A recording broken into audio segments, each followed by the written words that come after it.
Guess who's back? Back again. It's me, it's Dexterly. Hi. Anyways, keeping it real with Dex, I hate making intros low-key, and my life has been insane recently, so the idea of taking time to draw or find GIFs for an intro is making me want to set up my lobotomy appointment.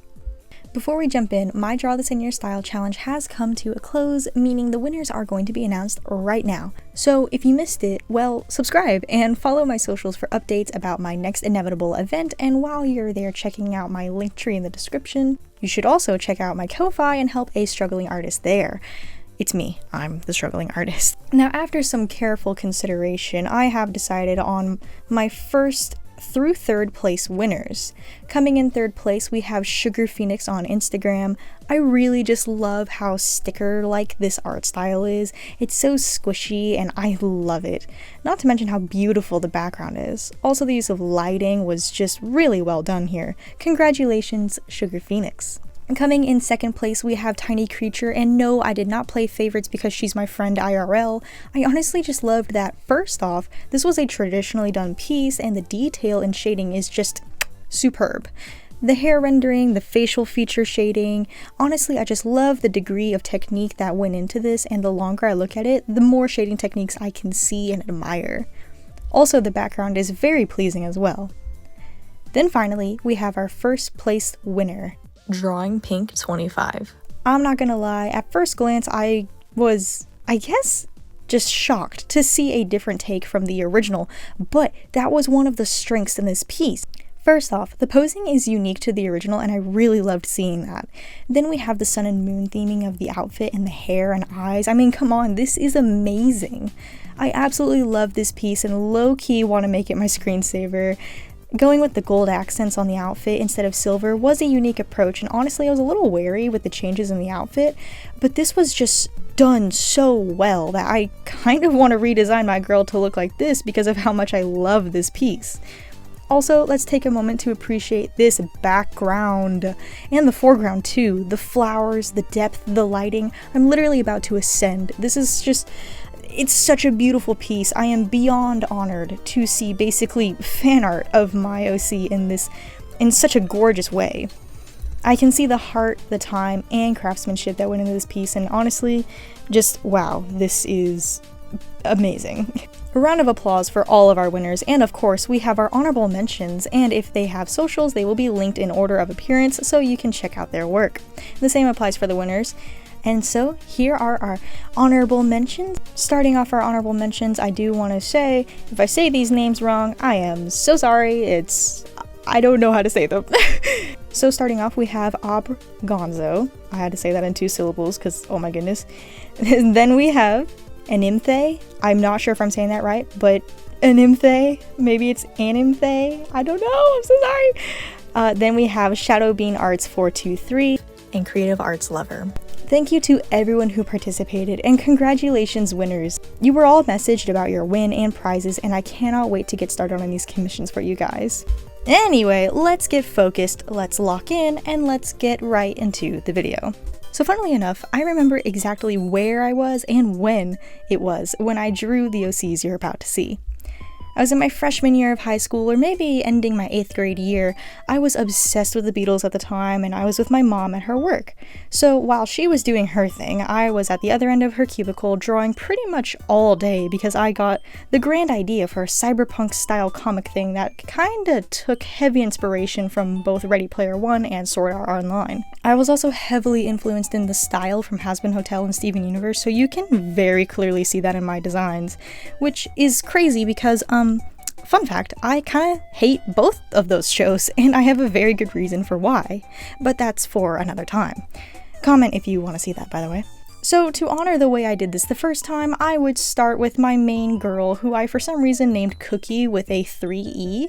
I think I was trying to be cute and do a play on gamer tags, since I think all of these are like avatars for the players, but I took all of that away this time around. Since it has been done before, I didn't want these to be game avatars anymore, and instead I just wanted to go full sci-fi with this instead. Since I wasn't being original anymore, I might as well go full throttle into what everyone else has already done, while also using my current art style to recreate these guys. This one was actually pretty easy to decide what I wanted to do differently. The original design was clearly trying to be more revealing, but I was literally a child sitting right next to my mom, so obviously I couldn't draw this OC the way I did this time around without having to explain myself. I just want to draw thunder thighs, I'm sorry. When redesigning this character, I knew that I wanted to keep her coat and general hairstyle since those were the defining features of the original. Posing her was a little difficult, as it always is for me, but eventually I got her to look the way I wanted and I began on the clothes.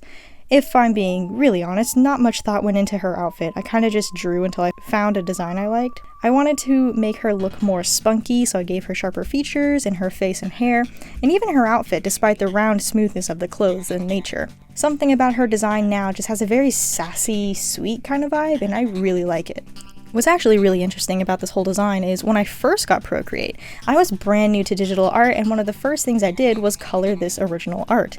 This girl, yeah, we're changing her name, was originally stark white, like whiter than me, and she had blue eyes. Her hair color is really the only color I kept the same, although the blue aspect has always been present. And it has always been present, even before I colored the original. As a young artist, I rarely used color simply because I hated the way colored pencil looked in my sketchbook and I didn't have or know how to use markers.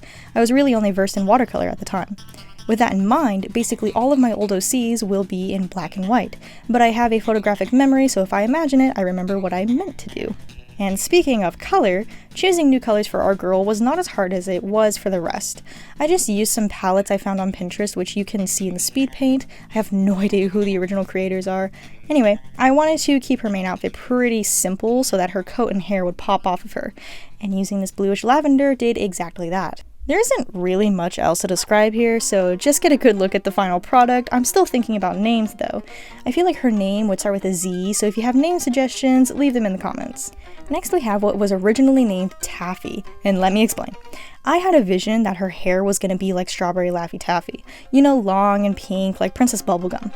But I went in the complete opposite direction with the redesign. Since Z-Girl has pink hair, I didn't want to give the to-be-renamed Taffy pink hair as well. I ended up going with lots of purples instead.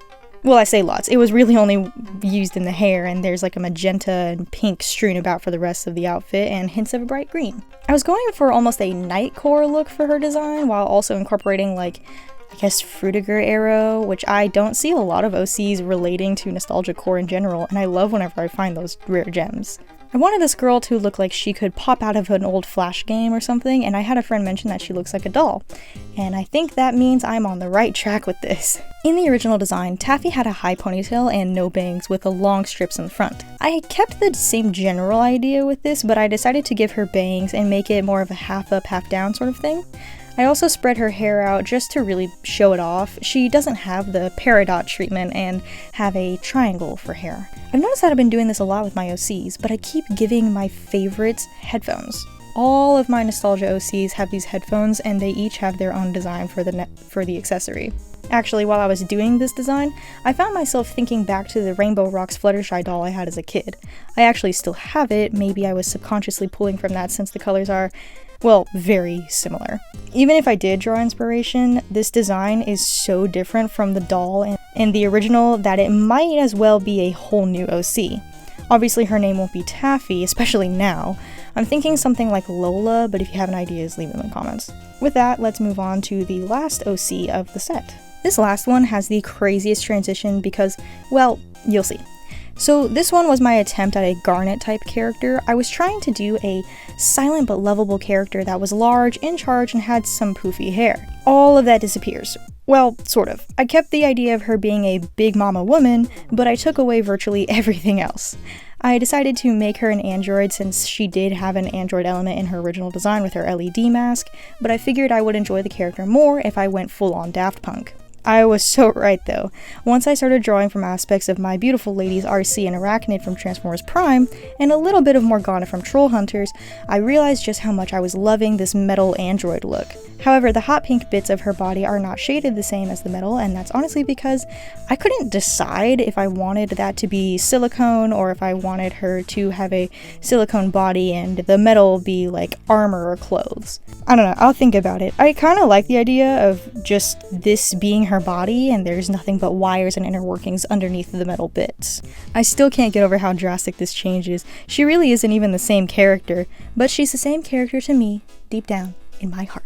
Again, with the colors though, like my two other OCs, I used a pre-made color palette. I stuck to them for most things, but some color choices were on my own, and in this case, the same applies. I never actually planned the colors for this character originally, so I was building from scratch. However, I knew I wanted her to have the darkest palette, and I was able to achieve that with these purples I went with. While she may look bright in nature, all of her base colors were actually the darkest compared to the previous two OCs. Then of course, we have the gold aspects that just pull this design together so well. Honestly, the more I look at her, the more I think she is my favorite, and I'm super tempted to give her a number letter name. Like how in Transformers we have D16 and B127, I want to do that with her. So for the final time, before we wrap up, if you have name suggestions, leave them in the comments below. I really enjoyed revisiting these old characters. Honestly, just opening up my old sketchbook took me back to simpler times when I was always making OCs and writing on Wattpad. Part of me wants to go back to that sort of thing, but we'll see where the path leads me. In the meantime, let me know which of these was your favorite in the comments below, and also let me know if you want to see more of this kind of content, or whatever content you want to see from me in general. But anyways, thank you so much for watching. Check out my socials linked in the description via my Linktree, and don't forget to support me on Ko-Fi and subscribe to the channel. And until then, I will see you later.